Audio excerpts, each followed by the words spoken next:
Perfect. So, why don't we get talking?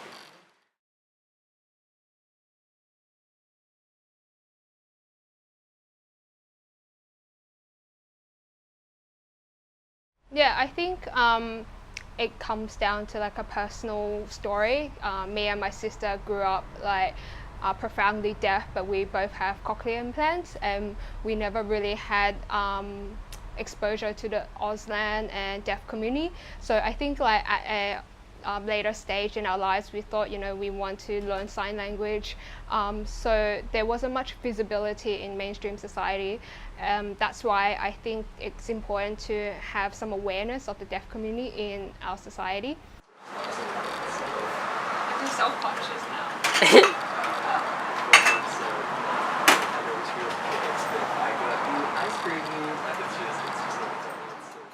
The idea for this project came 2 years ago, where I saw a cafe overseas and I thought, why isn't there one in Sydney, Australia?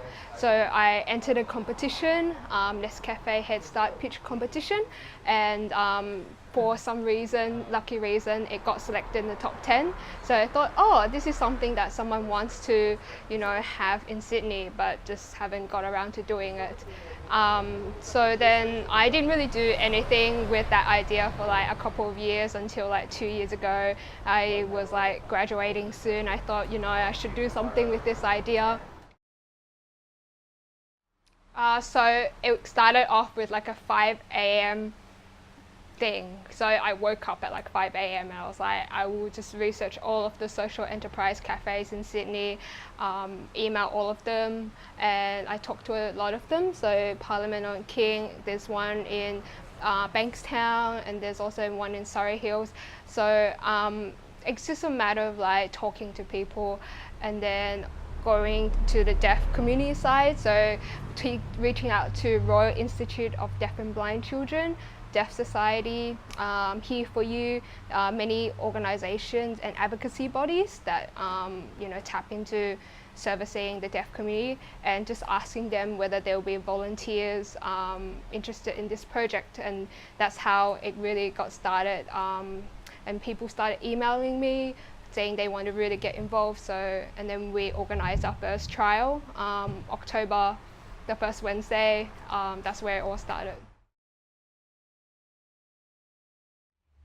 Yeah, so a lot of volunteers approached me saying they want to get involved, you know, just sharing the Auslan language to other people, and also some were deaf themselves and wanted to get hospitality experience. So there was a mixture, and that's what I learned, that, you know, deafness isn't just like deaf or hearing, but there's a range, a spectrum in between. So we got like a spectrum of volunteers on board. I think like for other cafe owners, not only cafe owners but any business owner really, to take this event at Parliament on King as a case study. And as you can see, we had a lot of people come in on the Wednesdays, and it shows that many people are interested in this.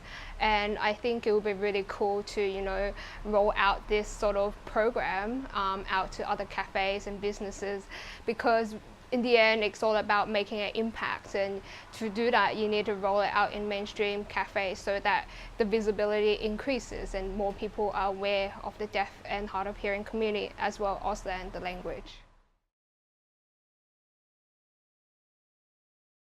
For the hearing people, I would say that Auslan is a very visual language. It might seem really awkward and like rigid, but in the end, if you get used to it, it's just like theatre, it's like another language, and I think it originated that way. So don't be afraid to, you know, give it a shot. Just come to like Parliament on King, and you know, you can really just like come to one of our deaf baristas and sign your coffee really, and we can teach you.